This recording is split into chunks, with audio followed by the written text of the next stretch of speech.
ආයු වැඩේවා, නිරෝගී වේවා, සුවපත් වේවා ඔබ රට සහ මුළු ලෝකයම. ආය ඉක්මනින්ම මුහුණු ආවරණ ඉවත් කරලා පවුලේ උදවිය එක්ක එළියට ගිහිල්ලා සතුටු සාමීචයේ යෙදෙන්න, දන්න අඳුරන ඥාතීන් හිතවතුන් මුණ ගැහෙන්න, ආයේ ඉස්කෝලේ යන්න, ආයේ වැඩට යන්න, ආයේ බත් මුල ලිහාගෙන කන්න එකට හැමදෙනා එක්ක එකතු වෙලා එහෙම දවසක් ඉක්මනින්ම එයි කියන ප්‍රාර්ථනාව තියෙනවා. එහෙම දවසක් ඉක්මනින්ම එයි කියන විශ්වාසය අපිට තියෙනවා. එහෙම දවසක් ඉක්මනින්ම උදා කරගන්න ඕනේ කියන අදිෂ්ඨානය තියෙනවා. ඒ අදිෂ්ඨානය සඳහා කැපවීම ඕනේ. හැබැයි ලෝකේ හුස්ම ගන්න තරම් නිදහසක් තියනවද කියලා අනික් පැත්තෙන් කල්පනා කරලා බලන්න වෙනවා. මුහුණු ආවරණ ගලවලා නැවත වතාවක් සාමාන්‍ය පරිදි ජීවත් වෙන්න ලැබුණා උනත්. දේශපාලනික ආර්ථික කාරණා විතරක් නෙවෙයි පාරිසරික කාරණා. අද ඕසෝන් වියන සුරැකීමේ ජාත්‍යන්තර දිනය International Day for Preservation of Ozone Layer. 1974 අවුරුද්දේ තමයි මුලින්ම CFC එහෙම නැත්නම් ක්ලෝරෝෆ්ලෝරෝකාබන් කියන විෂ වර්ගය නිසා ඕසෝන් වියන හානි වෙන්න පුළුවන් කියන සොයා ගැනීම කළේ, හඳුනා ගැනීම කළේ. ඊට පස්සේ ලෝකයේ මේ පිළිබඳව කතා වෙන්න පටන් ගත්තා. 1987 එකඟතාවකට එනවා මේ පිළිබඳව හොයන්න. ඊට පස්සේ 1994 අවුරුද්දේ තමයි එක්සත් ජාතීන්ගේ මහා මණ්ඩලය තීරණය කරන්නේ හැම අවුරුද්දෙම අද වගේ දවස. ඒ කියන්නේ සැප්තැම්බර් මාසේ 16 වෙනිදා දිනය ඕසෝන් වියන සුරැකීමේ ජාත්‍යන්තර දිනය හැටියට නම් කරන්න කියලා. ඕසෝන් වියන ක්‍රමක්‍රමයෙන් ක්ලෝරෝෆ්ලෝරෝකාබන් නිසා තුනී වෙමින් යනවා. ඒකේ වර්ග සැතපුම් 284ක විතර මහ විශාල සිදුරු දෙකක් තියෙනවා කියලා මූලික වශයෙන් හොයාගත්තා. හැබැයි ලෝකය මොන වුණත් මේ 1997 මේ වගේ තීරණාත්මක අවස්ථාවලදී ගත්ත පියවර එක දැන් ටික ටික ඒ ඕසෝන් සිදුර කුඩා වෙමින් යනවා. ඒ කියන්නේ ඕසෝන් ස්තරය ගන්න වෙමින් යනවා කියලත් ඇතම් වාර්තා පළ වෙනවා. ඕසෝන් වියන සිදුර වීම නිසා අපේ සමේ පිළිකා ඇති වෙන්න පුළුවන්. ඊට පස්සේ විශේෂයෙන්ම අපේ ආහාර සුරක්ෂිතතාව, අපේ භෝග වගාවට, අපේ මත්ස්‍ය සම්පතට, අපේ වනජීවීන්ට, අපේ සත්ත්ව සම්පතට හානි වෙන්න පුළුවන් කියන කාරණාව අද දවසේදී වැඩිපුර කතා වේවි. මොකද මේ ඉන්ටර්නැෂනල් ඩේස් එහෙම නැත්නම් ජාත්‍යන්තර දිනයන් බොහෝ විට සලකන්නේ සමරන්නේ ඒවා ලෝකයේ දැනුවත් කිරීම සඳහා යොදා ගැනීම අරමුණු කරගෙන. අද ජාතික පුවත්පත් වාර්තා කරන ප්‍රධාන සිරස්වල අපි විමසමු මොනවද මේ සිරස්වල වල අපිට හුස්ම ගන්න ඉඩක් දෙන පුවත් තියෙනවද නැද්ද කියලා අපිට දැනගන්න පුළුවන් වෙයි.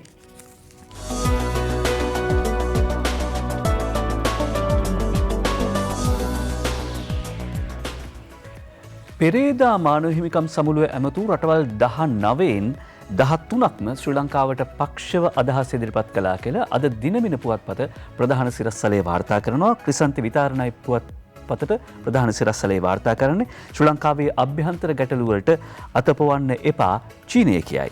පෙරේදා ජිනීවාහි එක්සත් ජාතීන්ගේ මානව හිමිකම් කවුන්සිලය ඇමතු රටවල් 19න් 13ක්ම ශ්‍රී ලංකාවට පක්ෂව කතා කළා.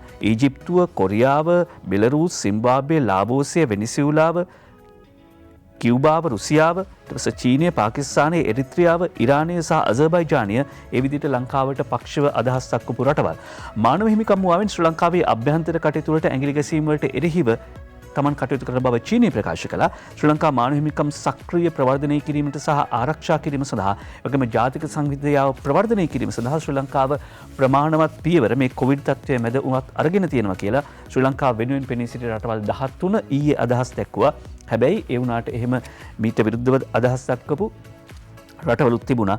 ඒ අතරට එක්සත් රාජධානිය, ඒකුවේ බ්‍රිතාන්‍ය, ඊළඟට යුරෝපා සංගමය, ස්ලෝවේනියාව ලංකාවට විරුද්ධව අදහස් පළ කළා කියන කාරණාවත් අද දිනමින පුවත්පත වාර්තා කරනවා.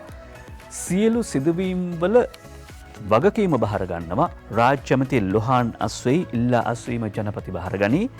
අජන්ත කුමාර අගලකඩයි වාර්තා කරන්නේ අද ලංකාදීප පුවත්පතේ ප්‍රධාන සිරස්වලේ. ජාතික පුවත්පත් බහුතරයක අද ප්‍රධාන සිරස්වලේ වන්නේ මේ කාරණාව. එක පැත්තකින් ජිනීවාවල ශ්‍රී ලංකාවේ මානව හිමිකම් පිළිබඳව අසාධාරණ යෝජනා අසාධාරණ අදහස් ඉදිරිපත් වෙද්දී පනින රිලවුන්ට ඉනිමම් බඳිනවා වාගේ සිද්ධ වෙන දේවල් පිළිබඳව අද චමින්ද සිල්වා අනුබාලසූරියේ දිවයින පුවත්පතේ ප්‍රධාන සිරස්වලේ වාර්තා කරනවා. බැලිකඩ අනුරාධපුර හිරගෙදර සිද්ධිවලට රොහාන් අස්වෙයි තවදුරටත් මැණික් හා ස්වර්ණාභරණ ආදී ආශ්‍රිත රාජ්‍ය අමාත්‍ය ධූරය දරයි. හිතට දුකක් නැහැ, සංගවන්න කිසිවක් නැහැ. ගිනිගත් බන්ධනාගාරයේ නිවල යලි බහර දුන්නා කියලා තනතුරෙන් ඉල්ලාසු රාජ්‍ය මාත්‍යවරයා සඳහන් කළා කියලා අද දිවයින පුවත්පත කියද්දී අරුණ පුවත්පත ප්‍රධාන සිරස්තලයේ නොවුනත් ප්‍රධාන සිරස්තලයට පහලින් වාර්තා කරනවා මේ සිද්ධිය පිළිබඳව විවිධ පාර්ශවවල අදහස්. ලොහාන් ඇමතිකමෙන් අස්වෙයි වගකීම බාරගත් බව ජනාධිපති මාධ්‍යංශය කියයි. එහෙත් මැණික් කර්මාන්ත රාජ්‍ය මාත්‍ය දුහුරේ තවදුරටත් මම වැලිකඩ ගියේ නැහැ විවාහක වූ රජන පුෂ්පිකා කියයි. හිරකරුවන්ට අයිතු ලෙස සැලකීම එක්සත් ජාතීන් හෙලා දකි හැරෙන තැපෑලෙන් ඒවට උත්තරක් දීලා තියෙනවා. පිස්සෝලේ අරන් හිරේට ගිය අය හිරේම දැමිය යුතුයි කියලා මහින්ද අමරවීර ඇමතිවරයා කියනවා. ලොහාන් ගැන ඉදිරි තීරණ අගමැති පැමිණි පසු පොදුජන පෙරමුණ සඳහන් කරනවා. පොදුජන පෙරමුණේ මහලේකම් නීතිඥ සාගර කාර්ය සමහත්මයා සඳහන් කර සිටින ආකාරයට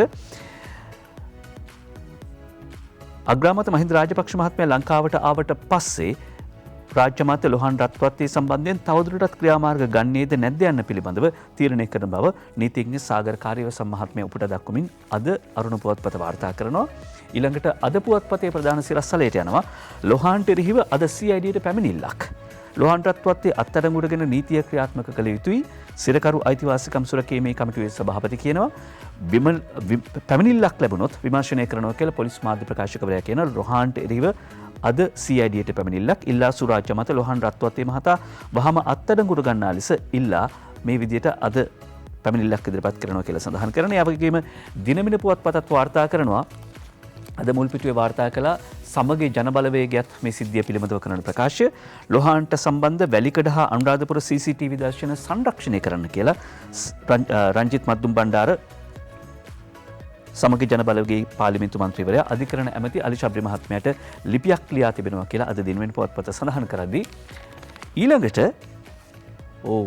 සර්ප්‍රයිස් ෆ්‍රයිඩේ කියලානේ සාමාන්‍යයෙන් කියන්නේ සර්ප්‍රයිස් වෙන්ස්ඩේ බවට පත් වුණාද කියලාත් හිතෙනවා. වසර කිහිපයකට පසු එක්සත් ජනතා නිදහස් සන්ධානය අලුගසා දමා යලි නැගිටි. අද මව්බිම් පුවත්පතේ ප්‍රධාන සිරස්තලය. මෛත්‍රීගේ ප්‍රධානත්වයෙන් රැස් වී නව ව්‍යවස්ථාවක් සැකසීමටත් තීරණය කරයි. තොණ්ඩමන් මංගල පොඩියප්පු හාමිත් සිහිපත් කරයි. අද මව්බිම් පුවත්පතේ ප්‍රධාන සිරස්තලය තමයි මේ. වසර කිහිපයකට පසු එක්සත් ජනතා නිදහස් සන්ධානයේ හිටපු ජනාධිපති හා ශ්‍රී ලංකා නිදහස් පක්ෂ සභාපති මෛත්‍රීපාල සිරිසේන මහතාගේ ප්‍රධානත්වයෙන් 15 වනදා ඊයේ රැස් වුණා. Zoom තාක්ෂණය ඔස්සේ පැවති මේ රැස්වීමට මහජන එක්සත් පෙරමුණේ නායක සහ අධ්‍යාපන අමාත්‍ය දිනේෂ් ගුණවර්ධන, ශ්‍රී ලංකා මහජන පක්ෂයේ නායක පාර්ලිමේන්තු මන්ත්‍රී අසංග නවරත්න කියන මහතුරුන් ඇතුළු පක්ෂ නායකයන් සහභාගී වුණා කියලා කියනවා. මේ රැස්වීම ආරම්භයේදී ශ්‍රී ලංකා කම්කරු කොංග්‍රසයේ හිටපු නායක ආරුමුගම් තොණ්ඩමාන්, හිටපු අමාත්‍ය මංගල සමරවීර සහ දේශ විමුක්ති ජනතා පක්ෂයේ PM පොඩියප්පුහාම කියන මහතුරුන්ගේ ගුණ සිහිපත් කිරීම සිද්ධ වුණාලු. එක්සත් ජනතා නිදහස් සන්ධානයට නව ප්‍රතිපත්තිමාලාවක් සැකසීමට යෝජනා වී ඇති අතර ඒ සඳහා ඉදිරිපත් කළ යුතු යෝජනා පිළිබඳව දීර්ඝ වශයෙන් සාකච්ඡා කළා කියලා කියනවා. නව ප්‍රතිපත්තිමාලාව සමග එක්සත් ජනතා නිදහස් සන්ධානයේ බුලත් කොළයේ ලකුණු යටතේ පණ ගන්නවා නව මුහුණුවරකින් ගොඩනැගිය යුතුයි කියලා තමයි යෝජනා වුණා කියලා අද මව්බිම් පුවත්පත සඳහන් කර සිටින්නේ. ඒ තමයි ජාතික පුවත්පත් වාර්තා කරන ප්‍රධාන සිරස්තල. රට ඉඳන් රස්සාවල් කරනවාද ලංකාවේ ඉඳන් රස්සාවල් කරනවාද? ලංකාවේ කර්මාන්ත ක්ෂේත්‍රෙත් හොඳ අවස්ථා උදා වෙලා තියෙනවා. රට යන්න බලාගෙන ඉන්නවා නම් ජපන් යන්න බලාගෙන ඉන්නවා නම් රැකියා දසදහසක් රස්සා දසදහසක් තියෙනවා කියලා අද ජාතික පුවත්පත් වාර්තා කරනවා. අද දවසේ වාර්තා කරන්න පුළුවන් කොච්චර රෝගීන් සංඛ්‍යාවක් මරණ සංඛ්‍යාවක් ලෝ පුරා වාර්තා වෙනවද? ඊළඟට ඊයේ රෑ 9:09ට යාවත් කාලන කරනවා සෞඛ්‍ය ප්‍රවර්ධන කාර්යාංශය ඔවුන්ගේ වෙබ් අඩවිය. ඒ අනුව 4,96,423 දෙනෙක් ආසාදිතයන් මේ වෙනකොට ලංකාවෙන් වාර්තා වෙනවා. එයින් සුවවෙච්ච ප්‍රමාණය 4,27,254යි. ඒ අනුව මේ වන විට රෝහල්ගතව එහෙම නැත්නම් ගෙදර ඉඳන් ප්‍රතිකාර ලබන සංඛ්‍යාව 57,700 සමාවෙන්න 57,470ක්. ඊයේ දවසට අලුතෙන් රෝගීන් 2,475ක් වාර්තා වෙනවා. මියගිය සංඛ්‍යාව 11,699යි. ඒ අතරේ එකපාරටම හොස් ගාලා එහෙම නැත්නම් එකපාරටම වක්කඩ කැඩුවා වගේ නෙවෙයි සීමා යටතේ එන සතියේ රට ඇරේවි කියලා යුද හමුදාපති ජෙනරාල් ශවේන්ද්‍ර සිල්වා මහත්මයා කරන ප්‍රකාශය අද ලංකාදීප පුවත්පත සඳහන් කරනවා. ඒ කියන්නේ තීන්දුව එතුමා ගත්ත කියන කාරණාව නෙවෙයි සුජිත් හේවාජෝලිගේ වාර්තා කරනවා පැහැදිලිවම රට විවෘත කරන්නේ නම් ඒ සඳහා අනුගමනය කළ යුතු වැඩපිළිවෙල සම්බන්ධයෙන් නිර්දේශ ඉදිරිපත් කරන්නේ ජනාධිපතිවරයා කොවිඩ් මර්ධන රැස්වීමේදී පසුගියදා දෙනුම් දුන් බවත් සෞඛ්‍ය අංශ විසින් ඒ නිර්දේශ ජනාධිපතිවරයාට මේ සතියේ ඉදිරිපත් කරනු නැති බවත් යුද හමුදාපතිතුමා සඳහන් කළා. අපිත් අද උදේ එතුමාට කතා කළා අවසාන තීන්දුව ගන්නේ හෙට ජනාධිපතිතුමාගේ ප්‍රධානත්වයෙන් සෞඛ්‍ය බලධාරීන් විවිධ ක්ෂේත්‍රවල විශේෂඥයින් සියලුම දෙනා ඉන්න කොවිඩ් කාර්යසාධක බලකායේදී ඒ තීන්දුව ගනීවි. හැබැයි යම් යම් සීමා යටතේ රට ලිහිල් කිරීම සඳහා සුදුසු වාතාවරණය සැකසෙමින් පවතින බව අපිටත් පේනවා. සීමා යටතේ එන සතියේ සිට රට ලිහිල් වෙයි කියලා විශ්වාසය පළ කරනවා. එයින් අදහස් වෙන්නේ නැහැ තීන්දුව දැම්මම ගත්තා කියලා. තීන්දුව ගැනෙන්නේ හෙට. කොමුණත් සුදර්ශන ප්‍රනාන්දුපුර රාජ්‍ය අමාත්‍යවරියත් ඊයේ පෙරේද දවසක එහෙම කතාවක් කියලා තිබුණා. මේ වෙනකොට අද උදේ වෙනකොට ඒ කියන්නේ ඊයේ දවස හමාර වෙද්දී 1,08,00,000ක් දෙනාට එන්නත් මාත්‍රා 2ම ලබා දුන්නා කියලත් ජෙනරාල් චවින්ද්‍රසිල් මහත්මයා තහවුරු කර සිටියා. ඒ අනුව මේ රටේ ජනගහනයෙන් 50%කට ආසන්න ප්‍රමාණයකට එන්නත ලබා දීලා ඉවරයි. එන්නත් මාත්‍රා 2ම ලබා දීලා ඉවරයි. සාමාන්‍යයෙන් ඊයේ ජාතික පොත්පත් වාර්තා කර සිටියේ 60% ජනතාවට එන්නත් මාත්‍රා 2ම ලබා දුන්නායින් පස්සේ එන්නත් කරන ජාතියක් හැටියට එහෙම නැත්නම් සවි බලය වැඩි ආරක්ෂාව වැඩි කොහොමුණත් ලබන සඳුදායින් පස්සේ රට ක්‍රමක්‍රමයෙන් ඇරෙන්න සුදුසු වාතාවරණය සැකසී තිබෙන බව අපිට දත්ත සංඛ්‍යාලයකන දිහා බැලුවාම පේනවා. සමහරවිට කෙනෙක්ට තර්ක කරන්න පුළුවන් PCR පරීක්ෂණ ප්‍රමාණය අනුව වාර්තා වෙන රෝගීන් ප්‍රමාණය එහෙම වෙන්න පුළුවන් නේද කියලා. ඔව් ඒක ඇත්ත. හැබැයි මරණ සංඛ්‍යාව එහෙම පාලනය කරන්න බෑ. ඒ අනුව දැක්කා පහුගිය දවස් කීපය අපි මරණ සංඛ්‍යාවත් ක්‍රමක්‍රමයෙන් අඩුවීමක් පෙන්වුම් කරනවා. ඒක සතුටට කාරණයක්. හැබැයි කොවිඩ් මරණ 11,500 අතරින් 76ක් කිසිදු එන්නත් මාත්‍රාවක් ලබා නොගත් අය. කොවිඩ් මරණ 11,500ක් අතරින් 76ක් කිසිදු එන්නත් මාත්‍රාවක් ලබා නොගත් අය. සෞඛ්‍ය අමාත්‍යාංශයේ කොවිඩ් පිළිබඳ ප්‍රධාන සම්බන්ධීකාරක වෛද්‍ය අන්ව හම්දානි මහත්මයා සඳහන් කරනවා. වෛද්‍ය අන්ව හම්දානි මහත්මයා කියන විදිහට ඔට්ටමාවටි භූමදානය කළ මල්ලසිරුට ප්‍රමාණය 2,802ක්. දැන් මෙතන කතාව තියෙන්නේ මේ එන්නත මෙච්චර අමාරුවෙන් රටට අපි ලබාගෙන තියෙනවා ලැබිලා තියෙනවා. ඒ නිසා එන්නත ලබා ගන්න. මියගිය 11,500න් 76%ක්ම 76%ක්ම තුනෙන් එකන 4/3කටත් වැඩිය ප්‍රමාණයක් එන්නත ලබා නොගත් අය. ඒ නිසා දැන් වයස පිළිබඳ ප්‍රශ්නයක් නැහැ. 18 සීමාව ඉඳලම එන්නත ලබා ගැනීමේ හැකියාව තියෙනවා. ඊටාම නුදුරේදී ඉඳලා 20-29 වයස් කාණ්ඩයටත් බෙදෙනවා එන්නත ලබා දෙනවා. ඒ නිසා විශේෂයෙන්ම තරුණ පිරිස් අතර තියෙන සැක සංකා සමහර දුර්මත දුරු කරගන්න එක හොඳයි. හේතුව තමයි මේ මොන දේ තියන්නත් අන්තිමට ජීවත් වෙලා තියෙන්න ඕනේ. මොන දේ කරන්නත් ජීවත් වෙලා තියෙන්න ඕනේ. ලංකාවේ ක්‍රිකට් කණ්ඩායම ජාතික ක්‍රිකට් කණ්ඩායම ලබාගෙන තියෙනවා මේ එන්නත. ඊට පස්සේ අනිත් පැත්තෙන් ගත්තාම අවුරුදු 20-29 අතර ඉන්න ආරක්ෂක අංශවල එහෙම නැත්නම් ඇඟලුම් කර්මාන්ත ශාලාවල මේ සියලු ස්ථානවල ඉන්න මේ සියලු රැකියා කරන උදවිය මේ සියලු තැන්හි නියතු උදවිය එන්නත අරගෙන තියෙනවා. ඒ නිසා ලෝකෙ කොතනකවත් වාර්තා වෙන්නේ නැහැ නිල වශයෙන් එහෙම සෞඛ්‍ය අනාවරණයක් නැහැ. වන්දකරණයට ලක් වෙන අය එහෙම නැත්නම් සරුභාවය ලැබෙන අය සරුභාවයට ප්‍රශ්න ඇති වෙනවා කියලා. මේ වගේ පුහු මතවලින් මිදෙමු අපි එන්නත ලබා ගැනීම කියන යෝජනාව ඉදිරිපත් කරනවා. පූර්ණ එන්නත්කරණයට ලක් වූ ලොව රටවල් අතුරින් හොඳම රටවල් 10 අතරේ ශ්‍රී ලංකාව ඉන්නවා කියලා අද දිනමින පුවත්පත වාර්තා කරනවා. හොඳම රටවල් 9න් 7ක්ම G7ට අයිති රටවල්. ඒවා පොහොසත් රටවල්. එන්නත් නිපදවන රටවල් 5කුත් ඒ අතර තියෙනවා. ක්‍රිසන්ති විතාරණය මේ වාර්තාව ගෙනෙන්නේ ශ්‍රී ලංකාව මේ වන විට ජනගහනයෙන් 50%කට ආසන්න ප්‍රමාණයකට ඒ කියන්නේ 50%ක් සම්පූර්ණ එන්නත්කරණයට ලක් කළ ඇති රටක් විදියට මේ ලයිස්තුවේ දසවන ස්ථානයට පැමිණ තිබෙනවා. ශ්‍රී ලංකාවට ඉදිරියෙන් ඉන්නේ ස්පාඤ්ඤය, කැනඩාව, එක්සත් රාජධානිය, ඉතාලිය, ප්‍රංශය, ජර්මනිය, ඇමරිකා එක්සත් ජනපදය සහ මැලේසියාව, ජපානය කියන රටවල්.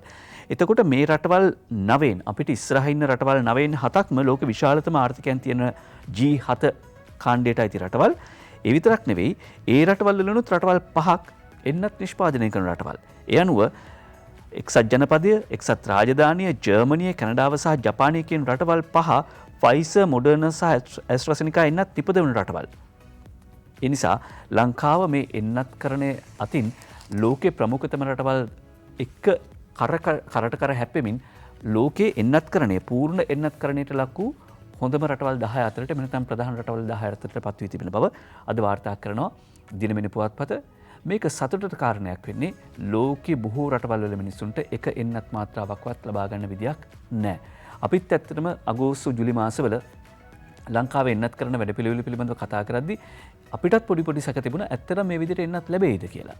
හැබැයි ඒ සැක සංකා දුරු කරමින් අපි සැලසුම් කළාටත් වඩා ඉක්මනට එන්නතේ මාත්‍රා දෙකම මේ වෙනකොට 50%කට ආසන්න ජනතාවකට ලැබිලා 50%ක් එන්නතේ මාත්‍රා දෙකම ආරක්ෂාව ලැබිලා තියෙනවා. ඒ නිසා එන්නත විදගන්න. Facebook වල සමාජ මාධ්‍ය වල යන හැම කාරණාවක්ම ඇත්ත නෙවෙයි කියන එක අපි හොඳින්ම දන්නවා. ඒ නිසා සමහරවිට බොරු මත, පුහු මත හුඹස් බිය ඇති කරනවා. ඒ එන්නත් කරන වැඩපිළිවෙල අසාර්ථක කරන්නට වෙන්නත් පුළුවන්. මොන වුණත් අපි ආරක්ෂා වෙලා ඉන්න ඕනේ. දැනට ලෝකේ බලගතුම අවිය තමයි කොවිඩ් වලට එරෙහිව තියෙන මේ එන්නත. ඒ නිසා එන්නත ලබා ගනිමු. කළුදිරීරය ආශ්‍රිත කොවිඩ් රෝගීන් රෝහල් 3කින් හමු වෙයි කියලා අද පුවත්පත වාර්තා කරනවා මුල් පිටුවේ. කළුදිරීර ආසාදිත කොවිඩ් රෝගීන් රෝහල් 3කින් හමුව තිබෙන බව නිදර්ශනී වික්‍රමසිංහයි වාර්තා කර සිටින්නේ අද පුවත්පතට. කොළඹ ජාතික රෝහල වගේම රත්නපුර සහ කුරුණෑගල රෝහල්වලදී කළු දිලීර රෝගය ආසාදනය වූ කොවිඩ් රෝගීන් කිහිප දෙනෙකු වාර්තා වී ඇති බවත් කෙසේවත් එම රෝගය වසංගතයක් ලෙස ව්‍යාප්ත වීමට කිසිදු අවස්ථාවක් නොමැති බවත් සෞඛ්‍ය අමාත්‍යාංශය ප්‍රකාශ කරනවා. එහි නියෝජ්‍ය අධ්‍යක්ෂ ජෙනරාල්වරයා සඳහන් කරන ආකාරයට මූලික වශයෙන් මේ විෂ බීජයේ දි รา පත් වන කසල පුස් වගේ දේවල් වල ඇති වෙලා වායුගෝලයට එක් වෙලා ඒ මගින් තමයි පුද්ගලයන්ට බෝ වෙන්නේ. හැබැයි පරිසරයෙන් එක් පුද්ගලයකට ආසාදනය වීම සිද්ධ වෙනවා මිසක් පුද්ගලයෙක්ගෙන් පුද්ගලයාට ආසාදනය වීමක් සිද්ධ වෙන්නේ නැහැ. පුද්ගලයෙක්ගෙන් තව පුද්ගලයෙක්ට ආසාදනය වීමක් සිද්ධ වෙන්නේ නැහැ කියන කාරණාව හේමන්ත හේරත් මහත්මයා පැහැදිලි කළා. මේ කළු දිලීර රෝගය වැළඳෙන්නෙත් කොවිඩ් ආසාදනය වෙලා සුව වුණාට පස්සේ. ඒ නිසා වඩාත්ම වැදගත් වෙන්නේ කොවිඩ් ආසාදනය නොවන තැනට ඒ ආරක්ෂාකාරී පිළිවෙත් අනුගමනය කිරීම. එතනදී එන්නත් කරණේ නැවත වතාවක් වැදගත් වෙනවා. එන්නත ලබා ගැනීම නැවත වතාවක් වැදගත් වෙනවා. මොකද එන්නත ලබා ගත්තෙන් පස්සේ රෝගයේ වැළඳෙන තියෙන සම්භාවිතාව අඩු වෙනවා සහ ඒකේ සංකූලතා ඇති වෙන්න තියෙන අවදානම අඩු වෙනවා සහ මරණය දක්වා යන්න තියෙන අවදානම අඩු වෙනවා. ඒ නිසා තරුණ පිරිසටත් දැන් එන්නත ලබා දෙනවා. අපි දකිනවා දියත උයනේ ඊළඟට විහාර මහාදේවී උද්‍යානයේ දිවයිනේ විවිධ ප්‍රදේශවල යුද හමුදාව මේ වැඩපිළිවෙල ක්‍රියාත්මක කරනවා. සෞඛ්‍ය අංශ මේ වැඩපිළිවෙල ක්‍රියාත්මක කරනවා. දියත උයන හිමි තාම පිළිවෙලට මේ වැඩ ටික කරනවා කියලා අපි ඒවට සහභාගී වෙන තරුණියන් දක්වන අදහස් වලින්ම පේනවා. එන්නත් කරන රැල්ලක් ආරම්භ කළා විහාර මහාදේවී උද්‍යානයේ එන්නත් කරන වැඩපිළිවෙල පැය 24 පුරා ක්‍රියාත්මක කිරීමත් එක්ක ඒ නිසා අපි රැල්ලේ ගිහිල්ලා එන්නත ලබා ගනිමු. කළු දිලීර රෝගය වගේ අතුරු ආබාධ ඇතිවීමෙන් එකත් ඒකෙන් වළක්ව ගන්නට පුළුවන්. පාසල් සිසුන් 200ට අඩු පාසල් විවෘත කිරීම සඳහා සැලසුමක් සකස් වී තිබෙන බව අද අරුණ පුවත්පත වාර්තා කර සිටිනවා. ඒ අනුව සිසුන් 200ට අඩු පාසල් ඉස්සෙල්ලම විවෘත කිරීමට නියමිත බව ග්‍රාමීය පාසල් මේවායේ දුරස්වභාවය පවත්වාගෙන යන්න පුළුවන්. ඊළඟට පැතිරීම බෝවීම සඳහා තියෙන ප්‍රවණතාවන් අඩුයි. ඒ නිසා සිසුන් 200ට අඩු පාසල් මුලින්ම විවෘත කරන්නයි සැලසුම. ඊළඟට ජාත්‍යන්තර දේශපාලනයේ මේ වෙනකොට ලංකාව පිළිබඳව කතා වෙන්න පටන් ගත්තා. ඒ ජිනීවා මානව හිමිකම් සමුළුවේ 48 වන සැසවාරයේදී ආරම්භයේදීම මිචෙල් බැචලේ කරපු ප්‍රකාශයත් එක්කම එක්සත් ජාතීන්ගේ රාමුවට එකඟ නොවන ලංකාවේ තීරණය ගැන යුරෝපා සංගමයේ කනගාටුවෙන් අද නයන තරංග ගමගේ තමයි වාර්තා කරන්නේ. අමාත්‍ය මහාචාර්ය ජී.එල්. පීරිස් මහත්මයා පිළිතුරු කතාව කරමින් සඳහන් කර සිටියා අර 46 එක යෝජනාවෙනුත් ඉවත් වෙනවා කියලා. අතීත ගැටුමේ ප්‍රතිඵල නැවත විමසා බැලීම, වින්දිතයන්ට සාධාරණ ඉටු කිරීම සහ වගවීම, සංහිඳියාව සහ මානව හිමිකම් පෝෂණය කිරීම සඳහා වූ එක්සත් ජාතීන්ගේ රාමුවට තවදුරටත් සහාය නොදීමට ශ්‍රී ලංකා රජයගත් තීරණය ගැන යුරෝපා සංගමය UE එක කනගාටුවට පත්වන බව සඳහන් කර සිටිනවා. ඒ අනුව සමහර විට යම් සීමා පනවන්න ඔවුන් ඉදිරියේදී පෙළඹෙන්නත් ඉඩ තියෙනවා. අද අරුණ පුවත්පතයි මේ පොත වාර්තා කර සිටින්නේ. ඒ අතර චීනයේ එක්සත් ජාතීන්ට කියනවා ලංකාවේ අභ්‍යන්තර කටයුතු වලට ඇඟිලි ගහන්න එපා. මානව හිමිකම් මුවාවෙන් ලංකාවේ අභ්‍යන්තර කටයුතු වලට ඇඟිලි ගහන්න එපා. චීනයේ එක්සත් ජාතීන්ට කියයි කියලා අද අරුණ පුවත්පත වාර්තා කරනවා. ජාතික පුවත්පත් බොහොමයක මේ කාරණා වාර්තා කර සිටියා. ඒ අනුව චීනය මේ පිළිබඳව අදහස් දක්වා තිබුණා එක්සත් ජාතීන්ගේ මානව හිමිකම් කවුන්සිලේදී රටක අභ්‍යන්තර කාරණාවලට ඇඟිලි ගහන්න තියෙන හිමිකම මොකක්ද? එක්සත් ජාතීන්ගේ මානව හිමිකම් කවුන්සිලයට කියන එක චීනය ප්‍රශ්න කරනවා. මානව හිමිකම් මුවාවෙන් ශ්‍රී ලංකාවේ අභ්‍යන්තර ප්‍රශ්න වලට ඇඟිලි ගහන්න එපා. පෙරේද වාර්තා වුණා කොළඹ පෞද්ගලික රෝහලක ප්‍රධාන පෙළේ පෞද්ගලික රෝහලක නාරහෙම්පිට කිට්ටුව බෝම්බයක් හොයාගන්නවා කියලා. අත් බෝම්බයක් බෝම්බේ රෝහලේ ඇටෙව්වේ තෑග්ගක් ගන්නලු සැකකරු හෙළි කරයි.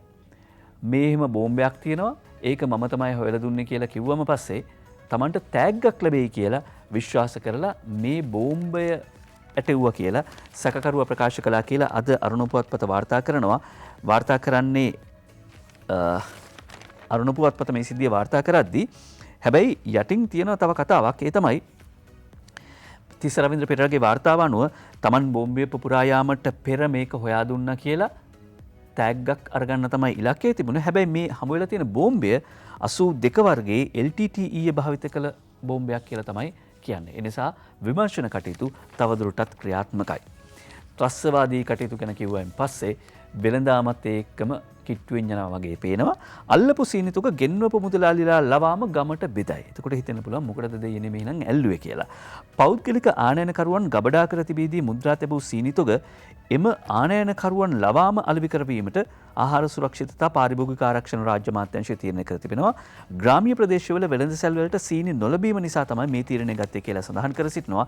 ඒ කියන්නේ සතොස මගින් මේක ගම් ප්‍රදේශවල අලෙවි කරන්න තමයි සැලසුම තිබුණේ. හැබැයි ඇතැම් ග්‍රාමීය ප්‍රදේශවල සතොස අලෙවිසැල් නැති නිසා දැන් මේ ආනයනික වෙළෙන්දන් ලවාම ඒවා ග්‍රාමීය ප්‍රදේශවල විකුණන්න තමයි සැලසුම් කරලා තියෙන්නේ.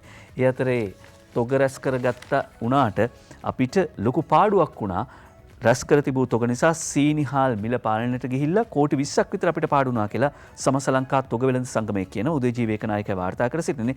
සීනි සහ සහල් සඳහා මිල පාලනය කිරීමෙන් තමන්ගේ සමාජිකයන් රුපියල් කෝටි 20ක පමණ පාඩුවක් සිදු වූ බව සමස්ත ලංකා තොග හා සිල්ලර වෙළඳ සංගමය සඳහන් කර සිටිනවා. හැබැයි සීනි 725 බද්දට අඩු කරපු වෙලාවේ ගෙන්නලා ඒ අනුව ඩොලර් එකේ වටිනාකම ඒ කාලේ තිබිච්ච වටිනාකම සහ වර්තමාන වටිනාකම. ඒ කියන්නේ එතකොට රුපියල් 85ක් විතර දැන්ට ඩොලර් එකේ වටිනාකම ඔක හිලව් කරලා බැලුවාම 120 විතර වගේ ගාණක් සාධාරණයි.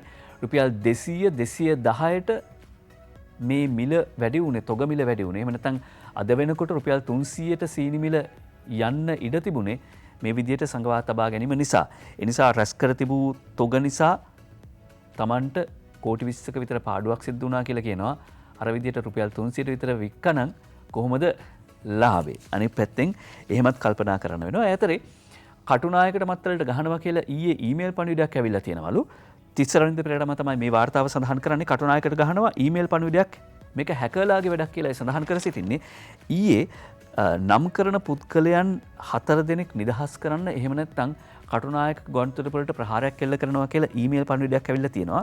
මේ ඊමේල් එක ඇවිල්ලා තියෙන්නේ බංග්ලාදේශීය හමුදාවට සම්බන්ධ ආයතනයක වෙබ් අඩවියක් ඔස්සේ. එතකොට පස්සේ හොයාගෙන යද්දී දැනට අනාවරණ වී තිබෙනවා මේ බංග්ලාදේශ ආරක්ෂකංශයට සම්බන්ධ හමුදාවට සම්බන්ධ මේ ආයතනයේ වෙබ් අඩවියට හැකර්ලා පැනලා ඒ මගින් තමයි ලංකාවේ මේ කටුනායක ගුවන්තොටුපළටත් ප්‍රහාරයක් එල්ල කරනවා කියන ඊමේල් එක ඇවිල්ලා තියෙන්නේ. කොහොම වුණත් මේ අනුතුරු අඟවීම සහිත ඊමේල් පණිවිඩ ලැබුණයින් පස්සේ කටුනායක සහ මත්තල ගුවන්තොටුපළේ ආරක්ෂාව තර කර තිබෙනවා කියලා හදිසි අවස්ථාවකදී ගන්න ඕනේ ක්‍රියාමාර්ග සියල්ලගෙන තිබෙන බව තිස්ස රවින්ද්‍ර පෙරේරා අද වාර්තා කරනවා අරුණ පුවත්පතට. කටුනායකට ගහනවා කියලා ආපු ඊමේල් පණිවිඩ ගැන ඒක හැකර්ලාගේ වැඩක් කියලා සඳහන් කර සිටින්නේ. ඊළඟට අර කියපු කතාව. ඒ තමයි තරුණ තරුණියන් දසදහසකට ජපානයේ රැකියා අවස්ථා උදා වීමට නියමිත බව අද වාර්තා කරනවා මහින්දානන්ද අලුත්ගේ ඇමතිතුමා උපුටා දක්වමින් අරුණ පුවත්පත.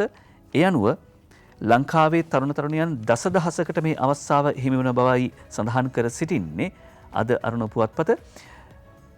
කෘෂිකර්ම අමාත්‍යාංශය සහ ජපාන රජය අවබෝධතා ගිවිසුමක් ඉදිරි දෙසතියේදී අත්සන් කිරීමට නියමිතයිලු. ඊයේ පෙරවරුවේ අමාත්‍ය මහින්දානන්ද අලුත්ගමගේ මහත්මයා මේ සම්බන්ධයෙන් සඳහන් කළා. ඒ අනුව ශ්‍රී ලංකාවේ තරුණ පිරිසකට ජපානයේ රැකියා අවස්ථා දහසක් ලබා දීමට, දසදහසක් නෙවෙයි දහසක් කියලා නිවැරදි කරනවා. දහසක් කියලා නැවත වතාවක් නිවැරදි කරන්න ඕනේ. මම කලිනුත් කිව්වේ දසදහසක් කියලා. ඒක ප්‍රමාද දෝෂයක්. දහසක් රැකියා අවස්ථා උදා වෙනවා. කෘෂිකාර්මික ක්ෂේත්‍රයේ තමයි මේ රැකියා අවස්ථා උදා වෙන්නේ. ජපානයේ තරුණ තරුණියන්ට ලාංකික තරුණ තරුණියන් දහසකට රැකියාව සෞදා වෙන බව අද අරුණ පුවත්පත තමයි මේ වාර්තා කර සිටින්නේ. එහෙම කියද්දී නෝර්වේ මැති සභයට ශ්‍රී ලාංකික උරුමකාරියක් පත්ව තිබෙන බව අද ලංකාදීප පුවත්පත ඇතුළු ජාතික පුවත්පත් බොහොමයක් වාර්තා කර සිටියා. නෝර්වේ කියන්නේ ශ්‍රී ලංකාවට අභ්‍යන්තර අත්පැවීම් වලදීත් ලොකු කාර්යභාරයක් ඉෂ්ට කරන රටක්. විශේෂයෙන්ම දෙමළ ඩයස්පෝරාව ඉතා ප්‍රබල කාර්යභාරයක් ඔවුන්ගේ බලල්ලත් ඔවුන්ගේ බලය ඉතාමත්ම දැඩි නෝර්වේ රාජ්‍යය තුළ. මේ අතරේ අද ලංකාදීප පුවත්පත මේ වාර්තා කරන්නේ ශ්‍රී ලාංකික උරුමකාරියක් නෝර්වේ මැති සභයට කසිම් ගුණරත්නම් නෝර්වේ කම්කරු පක්ෂය නියෝජනය කරන අතර ඔස්ලෝ නුවර නියෝජ්‍ය නගරාධිපති ධූරයට පත්ව තිබෙනවා. ඔස්ලෝ නුවර නියෝජ්‍ය නගරාධිපති ධූරයට පත්ව තිබෙනවා. ඇය යාපනයේ උපන් පදිංචිකාරයක් එහෙම නැත්නම් යාපනයේ උපන් තැනැත්තියක් කියලා සඳහන් කරනවා. අපි සතුටු වෙනවා ලාංකීයත්වය ලෝකයට ගෙනියන්න ලාංකීයත්වය ශ්‍රී ලාංකීයත්වය ගෙනියන්න ඇයට හැකි වේවා. ජාතිකත්වයට වඩා ලාංකීයත්වය ශ්‍රී ලාංකීය ජාතිකත්වය ලෝකයට ගෙනියන්න ඇයට හැකි වේවි. එහෙම හැකි වෙන්න ඕනි කියලා ප්‍රාර්ථනා කරද්දී අද මව්බිම් පුවත්පතේ ප්‍රධාන සිරස්තල අතරේ වාර්තා කරනවා නිවසක් සෝදිසියට පැමිණි පොලිසිය ලක්ෂ 20ක් උස්සලා කියලා මේක චෝදනාවක් විතරයි. මොකද වැල්ලම්පිටියේ කතකගෙන් පැමිණිල්ලක් ඇවිල්ලා තියෙන්නේ මත්කුඩු ජාවාරම සම්බන්ධ පැමිණිල්ලක් එහෙම නැත්නම් හෝඩුවාවක් මත මේ ගැන විමර්ශනය කරන්න පොලිසිය ඇවිල්ලා තියෙන්නේ. පැමිණ ගියාට පස්සේ කොස්තාපල් නැවත කඩමුඩියේ කාමරයේ ඇතුළට ඇවිත් ගිහිල්ලා ඒ නිසා තමයි සැකයක් ඇති වෙලා තියෙන්නේ. සමහර වෙලාවට පොලිසිය කරන මේ වගේ විමර්ශන කටයුතු අධෛර්යමත් කරන්න එහෙම නැත්නම් ඒ ආපු තරහට මේ වගේ චෝදනා එල්ල කරනවා වෙන්නත් පුළුවන්. නිවස සෝදිසියට පැමිණි පොලිසිය ලක්ෂ 20ක් උස්සලා කියලා චෝදනාවක් තියෙනවා. පොලිස් කණ්ඩායම් දෙකක් යටතේ මේ සම්බන්ධයෙන් පරීක්ෂණ පැවැත්වෙන බවයි අද වාර්තා කර සිටින්නේ මව්බිම පුවත්පත. ඊට පස්සේ සූදානම් ජාතික පුවත්පත්වල වාර්තා කරන සෙසු පුවත් අතර ඊයේ වැඩිපුරම අවධානයට ලක් වෙච්ච තවත් කාරණා කීපයක් ගැන අවධානය යොමු කරන්න. ශ්‍රී ලංකා මහ බැංකුවේ 16 වන අධිපතිවරයා විදියට අජිත් නිවාඩ් ගබ්‍රාල් මහත්මයා නැවත වතාවක් පත් වුණා. ජනතාව මා කෙරේ තිබූ විශ්වාසය බිඳහෙලන්නේ නැහැ කියලා ගබ්‍රාල් මහත්මයා මේ අවස්ථාවේදී සඳහන් කළා. අද ජනාධිපති ගෝඨාභය රාජපක්ෂ මහත්මයා අතින් පත්වීම් ලිපිය ලබා ගන්නා අන්දම මව්බිම් පුවත්පත වාර්තා කරන චාරූපයක් එක්කම ඊළඟට අරුණ පුවත්පතට ගියාම අරුණ සහ ලංකාදීප පුවත්පත් වලට ගියාම එතුමා කරපු ප්‍රකාශය වාර්තා කරනවා ආර්ථික අභියෝග ජය ගැනීම තමයි මගේ බලාපොරොත්තුව. රංජන් කස්සුරි වාර්තා කර සිටින්නේ රටේ ආර්ථිකය ස්ථායී කර ගැනීම සඳහා සියලු පාර්ශ්වයන්ගේ සහාය ඇතිව අධිෂ්ඨානශීලීව කටයුතු කරනවා කියලා වැඩබාර ගනිමින් සඳහන් කර සිටියා. රංජන් කස්සුරි වාර්තා කරන අන්දමට ඊයේ වැඩබාර ගැනීමේදී සාමාන්‍යයෙන් මහ බැංකුවක අධිපතිවරයෙක් වැඩබාර ගනිද්දී කරන මුල්ම කටයුත්ත තමයි ඔහුගේ අත්සන විශේෂ කොලයක යොදනවා. ඒ විශේෂ කොලයක යොදන්නේ ඒ අත්සන තමයි ඒ මුලින්ම වැඩබාරගත්තයින් පස්සේ යොදන අත්සන තමයි ඊට පස්සේ මුදල් අච්චු ගහනකොට සල්ලි අච්චු ගහනකොට ඒ කියන්නේ මුදල් නෝට්ටු මුද්‍රණය කරනකොට මහ බැංකුව අධිපතිවරයාගේ අත්සන විදියට සටහන් කරන්නේ. මහ බැංකුවේ අධිපතිතුමා ඉස්සෙල්ලම වැඩබාරගන්නේ මුදල් නෝට්ටු වල තමන්ගේ අත්සන යොදන්න හා පුරා කියලා වැඩබාරගන්නේ එහෙමයි. ඒ නිසා කොමුණත් රටේ මුදල් සුලභ වීම කියන එකට වඩා රටේ ආර්ථිකය සංවර්ධනය වීම තමයි අපේ බලාපොරොත්තුව. ආර්ථිකය නැංවීමට කැප වෙනවා කියලා ඊයේ වැඩබාර ගනිමින් සඳහන් කර සිටියා. 2005 වැඩබාර ගනිද්දිත් මේ වගේ ගැටලු තිබුණා. මේ වෙනකොටත් ඒ ගැටලු ටික ඒ ආකාරයෙන්ම නැවත ප්‍රතිනිර්මාණය වෙලා තියෙනවා. නැවත නිර්මාණය වෙලා තියෙනවා. උද්දමනීය තනි ඉලක්කමකට ගෙන්න බෑ කියලා කවුරුත් ඒ කාලේ කිව්වා. හැබැයි මම මේ වැඩේ කළා. ඒ වගේම ආර්ථිකයේ අනික් පැත්තෙන් තියෙන වර්ධන වේගයේ බිඳ වැටීම 2015 ඉඳලා 2019 දක්වා බැලුවාම එන්නෙන්න අවුරුදු පතා ආර්ථික වර්ධන වේගයේ බිඳ වැටුණ 2.3 දක්වා එහෙම ගත්තම නැවත ආර්ථිකය වර්ධනය කරන එක ඊට පස්සේ විදේශ විනිමය සංචිතය ස්ථාවරව පවත්වාගෙන යන එක ඒ වගේම දේශීය කර්මාන්තකරුවන් දිරිගන්වන එක ඒ වගේම අනික් පැත්තෙන් ගත්තම ආයෝජන ආකර්ෂණය කරගන්න එක මේව තමයි තමන්ගේ ප්‍රධාන කාර්යභාරය. ඒ සඳහා විදේශවලින් ණය නොවන මුදල් රට ඇතුළට ගලාගෙන ඒම සඳහා ක්‍රියාමාර්ග සකස් කරනවා කියලා ඔහු සඳහන් කර සිටියා. ආර්ථික අභියෝග ජය ගැනීම මගේ බලාපොරොත්තුවයි කියලා සඳහන් කරද්දී ඒක තමයි අපේ බලාපොරොත්තුව. මේ අතරේ අද දිනමින පුවත්පත සඳහන් කරනවා කොරෝනා වසංගතයේ තිබීදී සාමය සහ ස්ථාවර භාවය යලි ස්ථාපිත කළා කියලා මහාචාර්ය ජී.එල්. පීරිස් විදේශ අමාත්‍යතුමා පහුගියදා එක්සත් ජාතීන්ගේ මානව හිමිකම් කවුන්සිලයේදී කරපු ප්‍රකාශය අද දිනමින පුවත්පත වාර්තා කරනවා. ත්‍රස්ත පනත යටතේ පැවරුණු නඩු කඩිනමින් අවසන් කිරීමට පියවර ගන්නවා. සෑම ආගමකටම අයත් ශ්‍රී ලාංකිකයන් අප එකසේ සුරකින්නවා කියලා සඳහන් කර සිටිනවා. මහාචාර්ය ජී.එල්. පීරිස් මහත්මයා කරපු ප්‍රකාශය අද දිනමින පුවත්පතේ වාර්තා කර සිටින්නේ. දිනමින පුවත්පතේ මුල් පිටුවේ සඳහන් වෙනවා කතෝලික ජනතාවට ප්‍රහාරයක් එල්ලවීමට ඉඩකඩ තියෙනවා කියලා මම කාර්දිනල්තුමාට කිව්වේ 2017 දී කියලා ගලගොඩත්තේ ඥානසාර හිමියන් කරපු ප්‍රකාශය උපාලි කරුණාරත්න වාර්තා කරනවා අද දිනමින පුවත්පතට. දිනමින පුවත්පත මේ පිළිබඳව සඳහන් කරනවා මීගමුව හලාවත වගේ ප්‍රදේශවල වාතාවරණය වෙනස් වෙමින් තියෙන බව නිරීක්ෂණය වූ බවත් මීගමුවේ පෙරියමුල්ලේ පමණක් නයිජීරියානු, ඇෆ්ගනිස්තානු සහ සෝමාලියානු ජාතිකයන් දහස් ගණනක් රැස්වල ස්ථානගත වීම සම්බන්ධයෙන් අදාළ පාර්ශව තමන් විසින් දැනුවත් කළා කියලා උන්වහන්සේ පවසනවා. ගලගොඩත්තේ ඥානසාර හිමියන් මේ බව ප්‍රකාශ කළේ ස්වාධීන රූපවාහිනී සේවයේ සමග පැවති සාකච්ඡාමය වැඩසටහනකට එක්වෙමින්. එම අවස්ථාවේදී මේ සම්බන්ධයෙන් දැනුවත් කිරීමට පෑලියගොඩ සිට හලාවත දක්වා මීසම්වල පියතුමල්ලා මුණගස්වන ලෙසට තමන් වහන්සේ කාදිනල් හිමියන්ගෙන් ඉල්ලා සිටි බවත් ඔවුන්ට ප්‍රහාරයක් එල්ලවීමට නියමිතයයි ඒ අවස්ථාවේදී දැනුම් දුන් බවත් උන්වහන්සේ ප්‍රකාශ කර සිටියා. එම අවස්ථාවේදී කාදිනල් හිමියන්ගේ පිළිතුර වූයේ තත්ත්වයේ සම්බන්ධයෙන් දැනුවත්ව සිටින අතර ඊට පිළියම ලෙස ඌරුකොටු වැඩිපුර හදන්නේ කියා තමන් ප්‍රකාශ කළ බවත්ය. දෙයක් වූ පසු හැසිරෙන ආකාරය නොව වැදගත් වන්නේ දෙයක් වීමට පෙර හැසිරෙන ආකාරය බව පවසන ගලගොඩත්තේ ඥානසාර හිමියන් මේ සම්බන්ධයෙන් රටේ සහ ජනතාවගේ අවධානය යොමු වෙන්න ඕන කියලා මේ ස්වාධීන රූපවාහිනියේ විකාශය වෙච්ච වැඩසටහනේදී කරුණු දැක්වුවා කියලා අද දිනමින පුවත්පත වාර්තා කර සිටිනවා. ඒ අතරේ එක්සත් ජාතීන්ගේ මානව හිමිකම් කවුන්සිලේ මහලේකම්වරිය හරියට නිකන් ලිඳළඟ සංගමයක කෙනෙක් වගේ තමයි කතා කළේ කියලා අක්විමන දයාරත්න හිමියන් සඳහන් කර සිටිනවා. කුණු ගොඩක් නැවත නැවත අවුස්සන එක ලිඳළඟ සංගමේවත් කෙරෙන්නේ නැති වැඩක්. එක්සත් ජාතීන්ගේ මානව හිමිකම් කවුන්සිලේදී එහි සභාපති මිචෙල් බැචලේගේ කාර්යභාරය පිළිබඳව තමයි මේ විවේචන එල්ල කරන්නේ. මානව හිමිකම් කොමසාරිස්වරිය සුපුරුදු පරිදි මෙවරත් ශ්‍රී ලංකාවට දොස් කියලා. LTT මිනිමරණ කොට එක්සත් ජාතීන්ගේ කොමිසම මැදිහත් වුණේ නැහැ. මානව හිමිකම් කොමිසම හදන්නේ අපේ රට ගැත්තෙක් කරන්න. එක්සත් ජාතීන්ගේ සංවිධානයට අපි මතක් කරන්න ඕනේ මිෂෙල් බැචලේ මහත්මියට මතක් කරන්න ඕනේ දැන් මේ වෙනකොට ඇෆ්ගනිස්තානයේ තලේබාන් යුද ත්‍රස්තවාදීන් විසින් ඇෆ්ගනිස්තානයේ සම්පූර්ණයෙන්ම ආක්‍රමණය කළා. ඒ ආක්‍රමණය වෙනකොට ඒ මිනිස්සුගේ මානව හිමිකම් උල්ලංඝනය වුණා. ඇමරිකාව ඇෆ්ගනිස්තානයට ඇවිල්ලා කරපු මානව හිමිකම් ඒවා එක්සත් ජාතීන්ගේ මානව හිමිකම් කවුන්සිලේ මිෂෙල් බැචලේලා දැක්කේ නැද්ද? ඇයි ලංකාවේ අභ්‍යන්තර ගැටලුවක් දේශපාලනය විසින් නිර්මාණය කරන අභ්‍යන්තර ගැටලු පිළිබඳව මෙච්චර අවධානය යොමු කරන්නේ? අක්විමන දයාරත්න හාමුදුරුවෝ එහෙම ප්‍රශ්න කරද්දී රාජ්‍ය මිලිටරීකරණයට ගොදුරු කර ඇති මේ ආණ්ඩුවට වගවීමක් නැහැ කියලා එමිතියාස් බාකිර් මාකර් සමගි ජන බලවේගයේ මන්ත්‍රීවරයා සඳහන් කර සිටිනවා. ඒ අනුව මානව හිමිකම් කොමිසමේ වාර්තාවට ලංකාවේ නමත් ඇතුළත් වෙලා තියෙනවා. පිටරටියන් අපේ මානව හිමිකම් රැකීමට මැදිහත් වීම ලංකාවට අගෞරවයක් පිළිබඳව අගෞරවයක් කියලා එතුමා සඳහන් කරන්නේ. රාජ්‍ය මිලිටරීකරණයට ගොදුරු කර ඇති මේ ආණ්ඩුවට වගකීමක් නැහැ. මොකක්ද මේ රාජ්‍ය මිලිටරීකරණයට ලක්වීම කියලා සමාජයේ තියෙන කතාබහ. කියන්නේ මිලිටරීකරණයට ලක් වෙලා තියෙනවාද නැද්ද කියන එක පිළිබඳව පහුගිය කැබිනට් තීරණ දැනුම්දීමේ ප්‍රවෘත්ති සාකච්ඡාවේදී ඩලස් අලහප්පෙරුම ඇමතුමත් පැහැදිලිව උත්තර දුන්නා.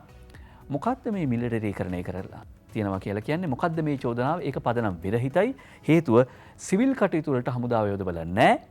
එන්නත්කරණය සඳහා හමුදාව ආරක්ෂක අංශ මැදිහත් වීමේ වරදක් තියනවාද? අපි කලිනුත් සඳහන් කළා එන්නත්කරණය සාමාන්‍යයෙන් සෞඛ්‍ය අංශ දවසකට 2000ක් 3000ක් වගේ එන්නත් ලබා දෙන මොහොතකදී යුද හමුදාපතිතුමා එන්නත් කරන වැඩපිළිවෙල කඩිනම් කරන්න දියත උයන ඊට පස්සේ විහාර මහාදේවී උද්‍යානයේ දිවයින පුරා මේ විදියට එන්නත් කරන වැඩපිළිවෙල ආරම්භ කළා.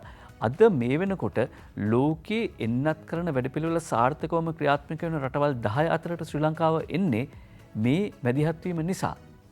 සිවිල් කටයුතු වලට නෙවෙයි ඒ කටයුතු වලදීත් මැදිහත් වුණේ වගකිව යුතු සහ අනික හැකියාව තියෙන පළපුරුදු සුදුසුකම් තියෙන උදවිය. ඒ කියන්නේ වෛද්‍ය බලකායේ ආරක්ෂක අංශ සමාජිකයන්. ඒ නිසා මේ මිලිටරීකරණය කියන අදහස මුලින්ම අපි දැක්කා ලංකාවේ දේශපාලන පක්ෂ තමයි ඉදිරිපත් කළේ. පෙරටුගාමී සමාජවාදී පක්ෂය ඒ අදහස ඉදිරිපත් කළා. ලංකාවේ මිලිටරීකරණය වෙනවා කියලා. ඊට පස්සේ කොතලාවල පනත පිළිබඳව කතාවෙදිත් ඔවුන් මේ වචන ගෙනාවා. ඊළඟට සමගි ජන බලවේගයත් නවතවතාවක් ගෙනවා. රාජ්‍ය මිලිටරීකරණයට ගොදුරු කර ඇති වෙලාවක මේ ආණ්ඩුවට වගවීමක් නැහැ කියලා. එතකොට එක්සත් ජාතීන්ගේ මානව හිමිකම් කවුන්සිලේදී මිචෙල් බැචලේලා මේ කතාව කරන්නේ ඉස්සෙල්ලම එක්කෝ ලංකාවේ දේශපාලන කණ්ඩායම් වලට, කල්ලි වලට, NGO වලට එහෙමනම් කියලා තියෙනවා. උඹලා මේ මාතෘකා ටික කතා කරපළා. අපි ඒකට කොලේ හදන්නම් කියලා. අනිත් පැත්තෙන් එහෙම නැත්තම් මේ රචනාවකට ඒ කියන්නේ අපි නිතර කියනවා වගේ එක්සත් ජාතීන්ගේ මානව හිමිකම් කවුන්සිලේ මිචෙල් බැචලේ කරපු කතාවට, වාර්තාවට, ඒ රචනාවට කරුණු එකතු කරලා දෙන එක තමයි, කරුණු නිර්මාණය කරලා දෙන එකද මේ අපේ උදවිය කරලා තියෙන්නේ. එහෙම ප්‍රශ්න තියෙනවා. රටේ මිනිස්සුන්ට. ඉතාලි ශ්‍රී ලාංකිකයන්ගේ විශ්‍රාම වැටුප මෙරටට ලබා ගන්නට හැකිදයි සොයා බලන්න කියලා අගමැති මහින්ද රාජපක්ෂ මහත්මයා GLට උපදෙස් දෙයි කියලා මහාචාර්ය GL පීරිස් මහත්මයාට උපදෙස් දුන්න කියලා දරුණු පුවත්පත වාර්තා කරනවා. 20 වසරක සේවා කාලයකින් පසුව ඉතාලියේම වෙසෙන ශ්‍රී ලාංකිකයන්ට ලබා දෙන විශ්‍රාම වැටුප ලංකාවට ආවයින් පස්සෙත් ලබා ගන්න පුළුවන්ද? එහෙම ඉල්ලීමක් කළ අග්‍රාමාත්‍යතුමා මුණ ගැහිච්ච අවස්ථාවේදී ඒ අනුව ඒ විදියට අවුරුදු 20ක් ඉතාලියේ රැකියා කරපු අයට එහෙ විශ්‍රාම වැටුපක් හම්බ වෙනවා. එය ලංකාවට આવොත් ඒ විශ්‍රාම වැටුප ලබා ගන්න පුළුවන්ද?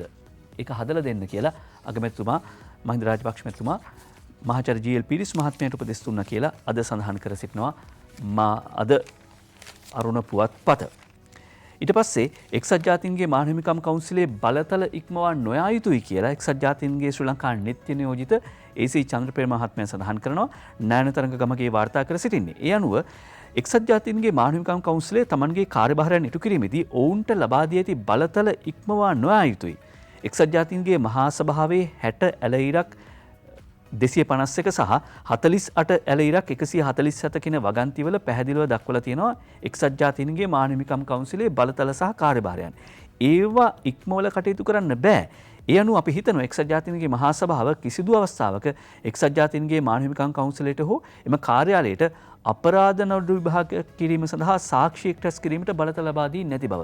මේ මිචෙල් බැචලේලා කරන්නේ හරියට නිකන් අපරාධ නඩුවකට අවශ්‍ය කරුණු එකතු කරනවා වගේ වැඩක්. ඒකයි අපි කිව්වේ ඒවට මේ දේශීය වශයෙන් සමහර උදවියත් උල්පන්දම් දෙනවා.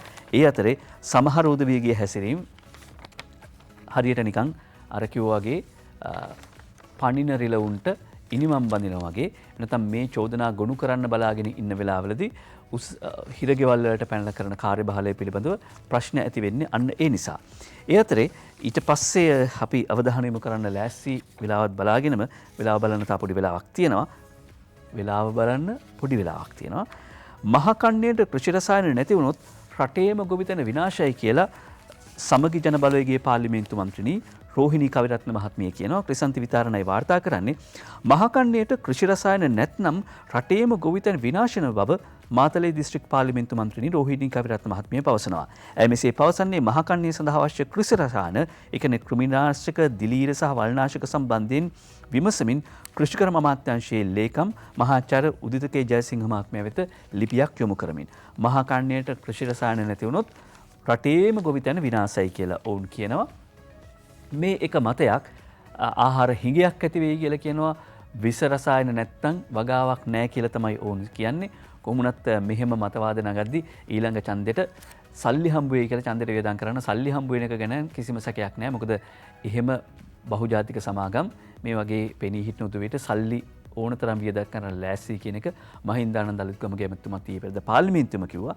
මහා කන්නේට කෘෂි රසායන ද්‍රව්‍ය නැතොත් ඊළඟ කන්නේ රටේම ගොවිතැන විනාශයි කියලා කියද්දී ජෝන් කීල් සමාගමේ සිල්ලර වෙළඳාම් අංශයේ අධිපති චරිත සුබසිංහ මහත්මයා එක්ක කරනවා ගුණසිංහ හේරත් සාකච්ඡාවක්. එහිදී ඔහු කියනවා අහේනිය ජයමාවතකට හරවා ගනිමු. මේවා දේශපාලනිකව නෙමෙයි විශ්ලේෂණය කරන්න ඕන මේ චෝදනා මේ තීන්දුව తీරන රටේ අනාගතය ගැන හිතලා.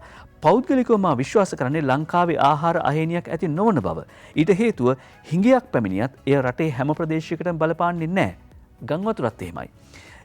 මේ චරිත සුබසිංහ මහත්මයා කියනවා කොරෝනා වසංගතයේ සමග දැන් අප මේ ගෙවා දමමින් සිටින්නේ 18 වන මාසය.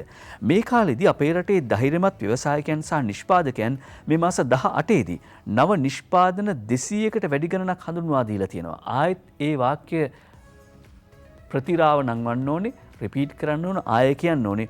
මේ මාස 18 නව නිෂ්පාදන 200කට වැඩි ප්‍රමාණයක් අපේ රටේ ව්‍යවසායකයන් සහ නිෂ්පාදකයන් හඳුන්වා දීලා තිනවා.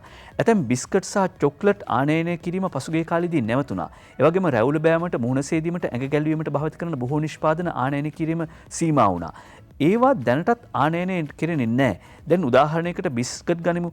රටින් ගෙන්නු ඇතැම් බිස්කට් වර්ග වෙනුවට අලුත් බිස්කට් වර්ග දේශීය නිෂ්පාදකයන් වෙළඳපොළට නිකුත් කරලා තිබෙනවා. රැවුල බෑමට, මුහුණ සේදීමට, ඇඟ ගැල්වීමට නිකුත් කරන ද්‍රව්‍ය අලුත් රූපලවාන නිෂ්පාදන රැසක් දැන් වෙළඳපොළට පැමිණ තිබෙනවා. මා ඔබට කී උදාහරණ කීපයක් පමණයි. ඒ නිසා සමාජ මාධ්‍යවල මේවා දේශපාලනික පැත්තෙන් බලලා විවේචනය කරනවට වඩා මේ පෞද්ගලික අංශයේ අලෙවි කරන ප්‍රවීණෙක් චරිත සුබසිංහ මහත්මයා මේ දේශපාලනික කතාවක් නෙවෙයි කියන්නේ පහුගිය මාස 18ට අපි අලුත් නිෂ්පාදන 200ක් ඉදිරිපත් කළා තියෙනවා. ඒ වගේම අර ආනයනය කිරීම සඳහා සීමා පනවපු නිෂ්පාදනවලට අපි දේශීය නිෂ්පාදන ලහියේ අපේ දේශීය ව්‍යවසායකයන් ඉදිරිපත් කරනවා. දේශීය කර්මාන්තකරුවන් ඉදිරිපත් කරනවා.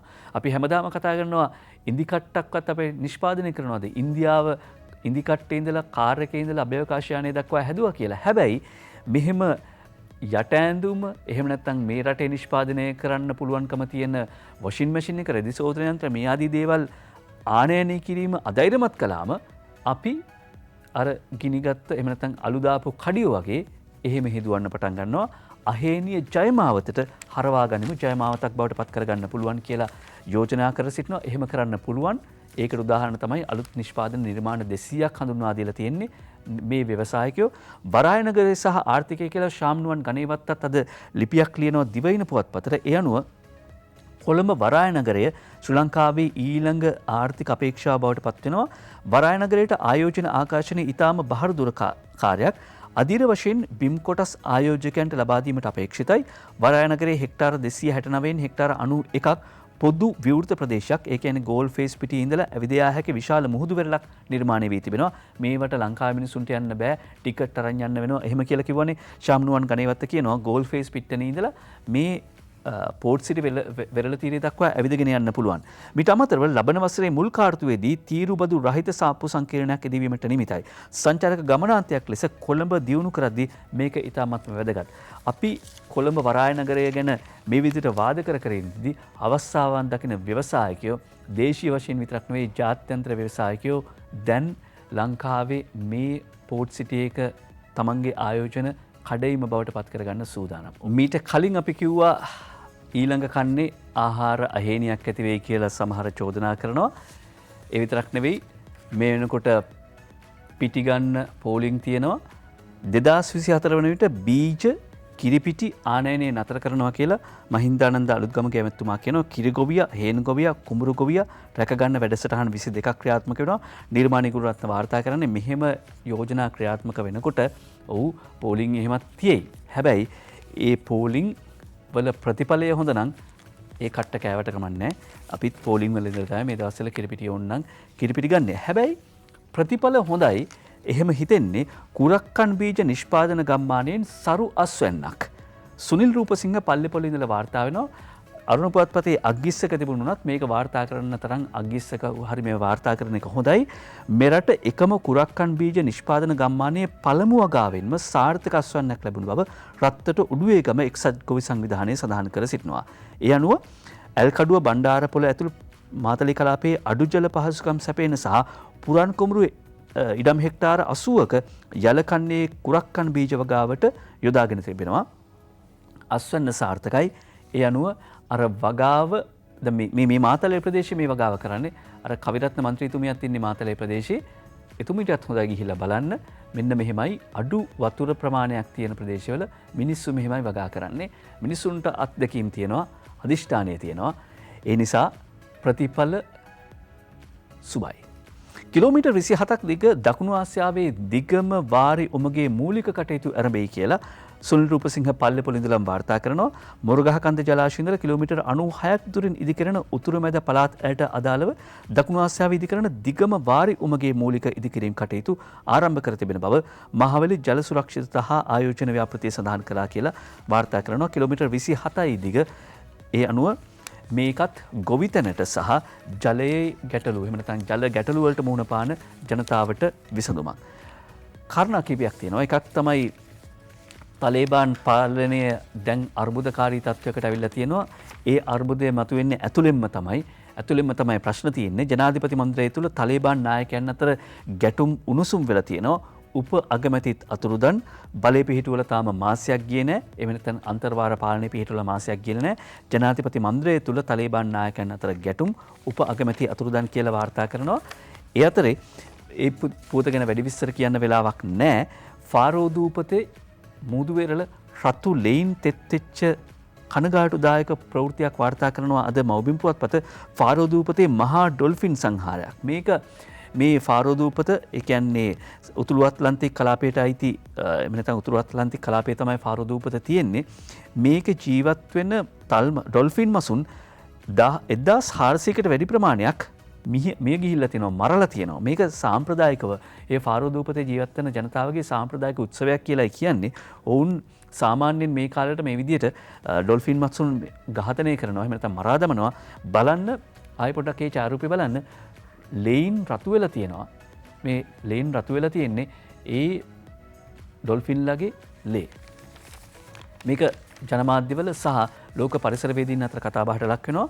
ඊළඟට ශ්‍රී ලංකාවේ ක්‍රිකට් පිළිබඳව කතාව අලුත් වෙලා තියෙනවා. පරාජය වගකීම පිතිකරුවන් බහරගත යුතුයි. පසුගිය වසර කිහිපය මුළුල්ලේම පිතිකරුවන්ගේ ගැටුම් එහෙම නැත්නම් දුර්වලතාවල තිබුණා. ගැටුම් නෙමෙයි දුර්වලතා තිබුණා. ගමිත දෙනිපිටිය තමයි මව්බිම් පුවත්පතට වාර්තා කරන්නේ 2020 ලෝක කුසලානයට යන ශ්‍රී ලංකා පිළට මහේල ජයවර්ධනත් එක් වෙන්න නියමිතයි කියලා සතුටුදායක පුවතක් වාර්තා වෙනවා අද මව්බිම පුවත්පත. ඒ මව්බිම් පුවත්පතේ පුවතෙන් පස්සේ අරුණ ක්‍රීඩා පුවත් අතරේ වාර්තා කර තිබුණා 2020 තරඟාවලියේදී දායකත්වයේ නොදී මගහැරි ජාතික කණ්ඩායමේ ආණ්ඩි දෙන්නෙක් ඉන්නවා කියලා ලිපියකුත් තියෙනවා. ඒ ආණ්ඩි දෙන්නට පැවරුණු වගකීම් හරියට ඉෂ්ට කරේ නැහැ. මේ ගැන දැන් සමාජ මාධ්‍යවලත් කතා බහට ලක් වෙනවා කියලා වාර්තා කරනවා. දැන් අපි කාටුන් බලනවා මේ විරාමයෙන් පස්සේ.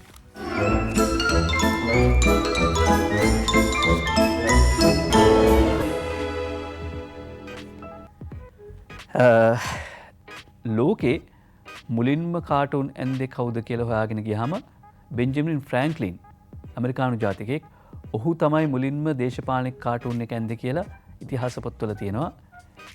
එක්ව හිටියොත් රැකෙන්න පුළුවන්, නැත්තම් මිය යන්න තමයි වෙන්නේ වගේ අදහසක් තමයි ඔහු දීපු කාටුන් එකේ අදහස.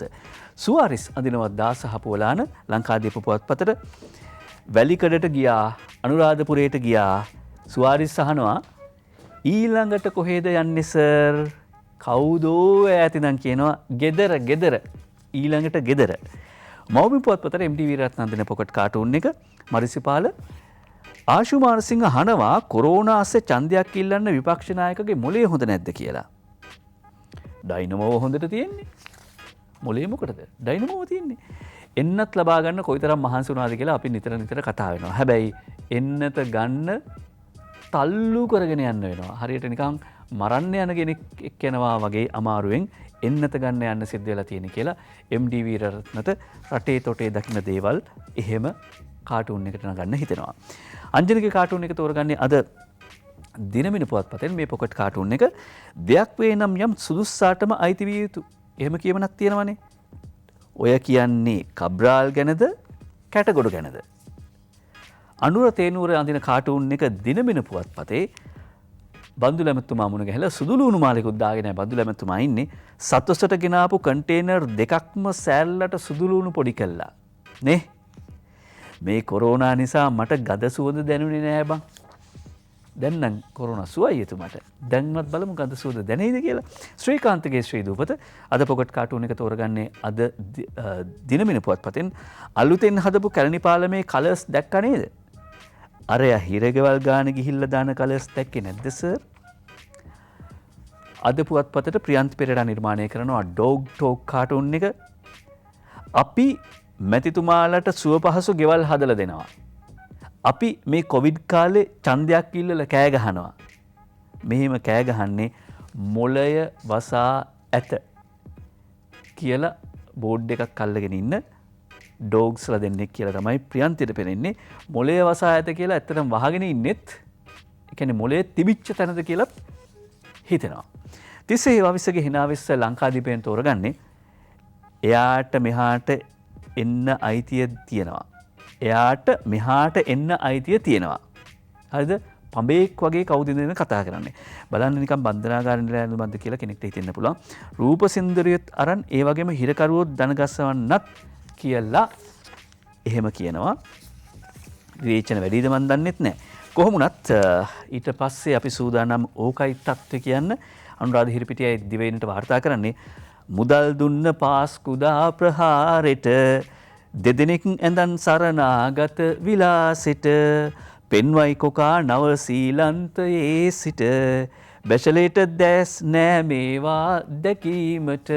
අපි ඒ වාර්තා කළා ලංකාවේ පාස්කු ප්‍රහාරයට මුදල් ගනුදෙනුවලදී හවුල් වෙච්චයි කියලා සැක කරන පුද්ගලයෙක් සහ ඔහුගේ බිරිඳ මේ යුවල නවසීලන්තේ සරණාගත භාවය ලැබලා තියෙනවා. ඒ සිද්ධිය තමයි අනුරාධ හිරිපිටිය උලුප්පලා පෙන්වන්නේ. මේවා බැෂලේලා පේන්නෙත් නෑ. බැෂලේලාගේ මෙහි ඉන්න ගෝලියෝ දකින්නෙත් නෑ.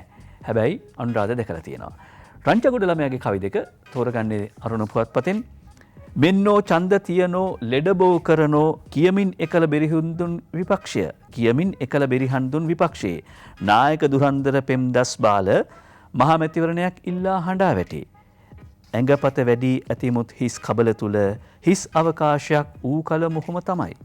නායක තනතුරු ගත්තත් බලෙන් වගේ බාලකමයි මතුවන්නේ දිනෙන් දින. දේවතාවක් කියන්නේ යන්නේ නැහැ.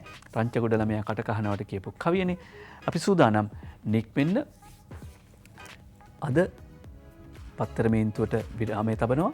හෙට දවසේ නැවත මුණ ගැහෙමු. සුරක්ෂිත වෙන්න. හෙට සිකුරාදා. අපි බලමු හෙට වාර්තා වන උණුසුම් පුවත් මොනවද කියලා. පරිස්සමෙන් ඉන්න නිරුපද්‍රිත වෙන්න ඔබට ආයුබෝවන්.